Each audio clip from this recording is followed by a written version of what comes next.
નમસ્તે વિદ્યાર્થી મિત્રો, ડિજિટલ વિદ્યાલય યુટ્યુબ ચેનલમાં તમારું સ્વાગત છે। વિદ્યાર્થી મિત્રો, આજના વિડીયોમાં આપણે જોવાના છે કે આવતીકાલે તમારે જે ગુજરાતીનું પેપર છે તો ગુજરાતીનું મોસ્ટ આઈએમપી પેપર જે છે એ આપણે જોવાના છીએ, બરાબર।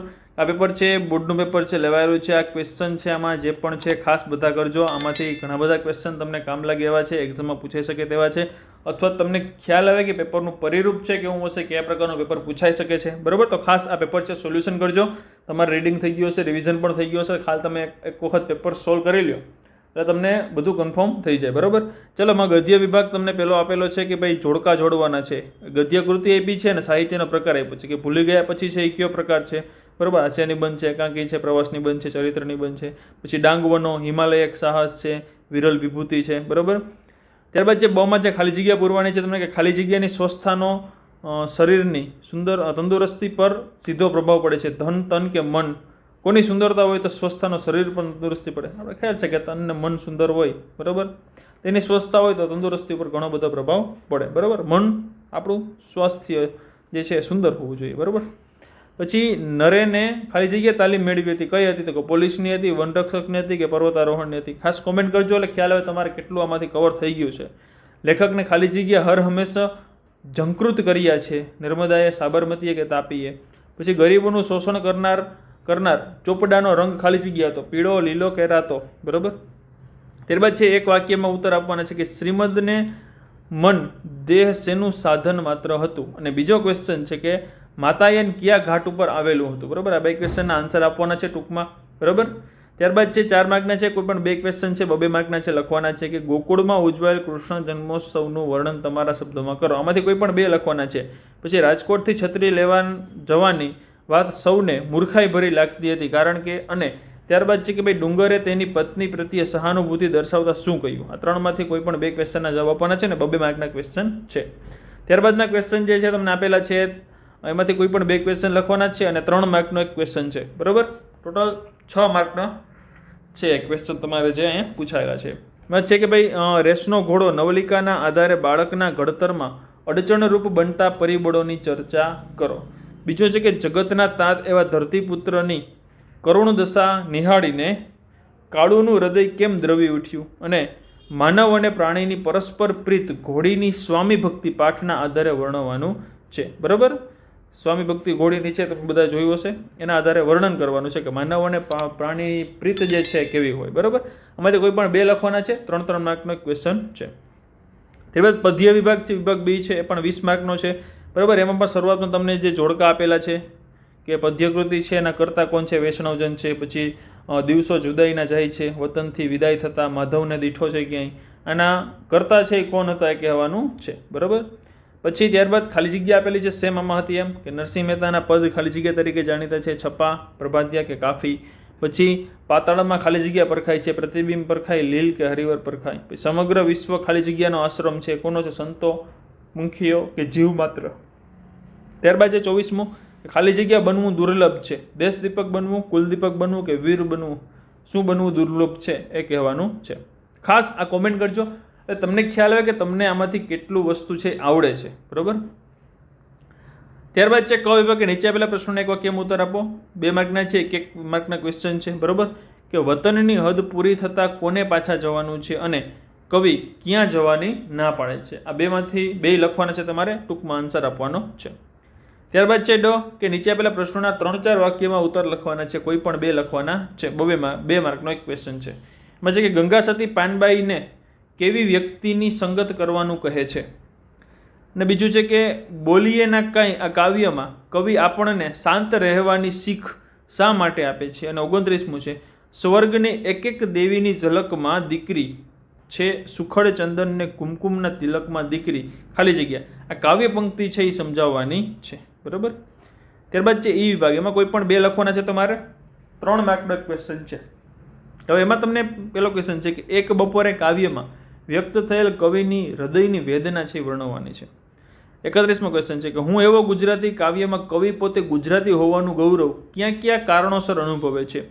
અને ચાંદલીય લોકગીતમાં આલેખાયેલું કુટુંબ જીવનના સંબંધોનું મધુર ચિત્ર છે આ લખવાનું છે, બરાબર।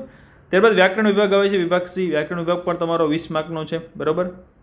સાચો વિકલ્પ પસંદ કરીને લખવાનું છે કે નીચેના શબ્દોની સાચી જોડણી લખવાની છે, પછી જિજ્ઞાસા છે એની સાચી જોડણી શું છે? જિજ્ઞાસા છે, 2 સા આપેલા છે, બરાબર, એમાં શું આવે કહેવાનું છે. પછી ગિરિવરની સાચી જોડણી લખવાની છે, રસ્વ દીર્ઘ ખાસ એમાં જોવાના છે.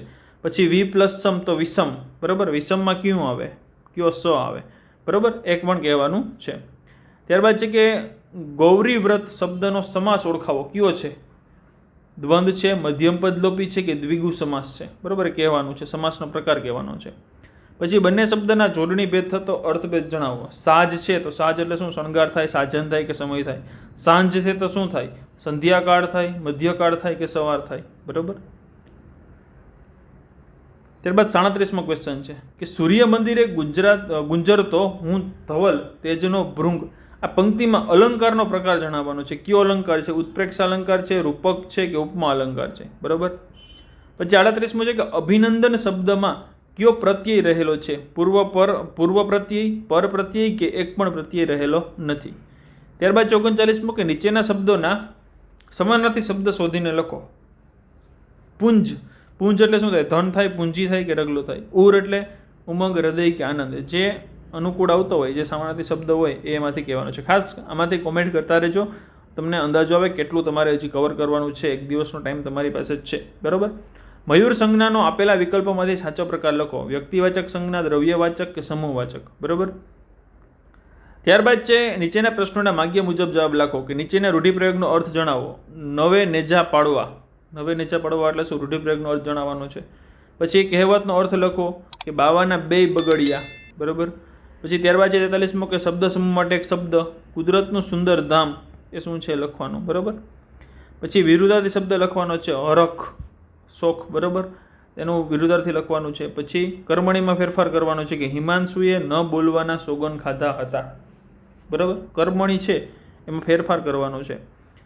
પછી ત્યારબાદ તળપદા શબ્દનું વિશિષ્ટ રૂપ આપવાનું છે, ચડવ, ચડવનું શિષ્ટ રૂપ આપવાનું છે. પછી વાક્યમાંથી વિશેષણ શોધીને લખવાનું છે અને તેનો પ્રકાર જણાવવાનો છે કે રિસાળ શિશુને બોલાવતી બા હતી. આ વાક્યમાંથી વિશેષણ શોધી અને એનો પ્રકાર કહેવાનો છે. પછી ક્રિયા વિશેષણ શોધી એનો પ્રકાર કહેવાનો છે કે એકાએક ફગફગીયો દીવો બુજાઈ ગયો. ત્યારબાદ 49મો ગર્ભદીપ. આ શબ્દમાં ધ્વનિ ઘટકો છે એ છૂટા પાડવાના છે, સ્વર વ્યંજન છૂટા પાડવાના છે ગર્ભદીપમાં, બરાબર, સ્વર અને વ્યંજન છે છૂટા પાડવાના છે. પછી 50મો છે કે નીચેના વાક્યનું ભાવે વાક્યમાં રૂપાંતર કરો કે વિશ્વરાજને હસવું આવ્યું, બરાબર. ત્યારબાદ છે 51મો કે નીચેની પંક્તિમાંનો છંદ ઓળખવાનો છે કે તીરથી પામવા પક્ષી વ્યર્થ આ ક્રૂરતા મથે, તીરથી પક્ષી તો નાના કિંતુ સ્થૂલ મળી શકે. આ પંક્તિ છે એમાં છંદ ઓળખવાનો છે, બરાબર. ત્યારબાદ 52મો ક્વેશ્ચન છે મ ભ ન ત ત ગા ગા. આ કયા છંદનું બંધારણ છે એ કહેવાનું છે, બરાબર. ચાલો ત્યારબાદ આ ખાસ આ કોમેન્ટ કરીને જણાવજો કયો છંદ છે. ત્યારબાદ સેક્શન ડી છે, વિભાગ ડી છે, લેખન વિભાગ છે, એ 20 માર્કનો છે. ટોટલ તમારે આ રીતે 4 વિભાગ અલગ અલગ 20 માર્કના હશે. 80 માર્કનું ગુજરાતીનું પેપર તમારે આ રીતનું હશે. પહેલું છે કે ભાઈ નીચે આપેલી પંક્તિઓના આશરે 10-15 વાક્યોમાં અર્થ વિસ્તાર કરવાનું છે કે જે સૂર્યમાં કુમળતા સમાય તેને જ સાચું પુરુષત્વ માન્યું. દ્રવંત લોખંડનું ખડગ થાય, પાષાણનું ખડગન નથી કઢાતું. અથવા તો એના ઓપ્શનમાં બીજો છે કે અક્કલ ઉધારે ના મળે, હેતના હાટે વેચાય, રૂપ ઓછીનું ના મળે, પ્રીત પરાણે ન થાય, બરાબર. આ બેમાંથી એક પંક્તિ છે એનું તમારે અર્થ વિસ્તાર કરવાનું છે, બરાબર. તે બાદ 54મું છે તમારી શાળામાં પ્રજાસત્તાક દિને શૌર્યગીત સ્પર્ધાનું આયોજન થયું હતું તે અંગેનો અહેવાલ 100 શબ્દમાં લખવાનો છે. અને ગદ્યખંડ છે એનો તમારે 3જા ભાગમાં સંક્ષેપ કરીને એનું યોગ્ય શીર્ષક આપવાનું છે. આ ગદ્ય જે ખંડ છે એનો 3જો ભાગ લખવાનો છે, આમાંથી 3જા ભાગનું લખવાનું છે અને શીર્ષક આપવાનું છે, બરાબર. ત્યારબાદ છે 56મો ક્વેશ્ચન કે એક વિષય ઉપર 250 શબ્દમાં નિબંધ લખવાનો છે. એમાં છે કે હું માનવી માનવ થાઉં તો ઘણું. બીજું છે ફરી બનવા ચાહું પ્રભુ બાળ નાનું. અને ત્રીજો છે કે કન્યા વિદાય એક કરુણ મંગલ પ્રસંગ, બરાબર. તો આમાં તમને મુદ્દા પણ આપેલા છે, એની ઉપરથી તમારા શબ્દોમાં તમારે લખવાનો છે નિબંધ, બરાબર.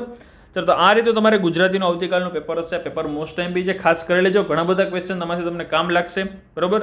અને કંઈ ડાઉટ હોય કે ન સમજાતું હોય ખાસ કોમેન્ટ બોક્સમાં કોમેન્ટ કરી દેજો. વિડીયો છે અને મેક્સિમમ તમારા બધા મિત્રો સુધી શેર કરી દેજો જેથી એને પણ મોસ્ટ ઓફ જે ક્વેશ્ચન છે આઈએમપી મળી જાય ને બોર્ડમાં સારા માર્ક્સ આવે, બરાબર.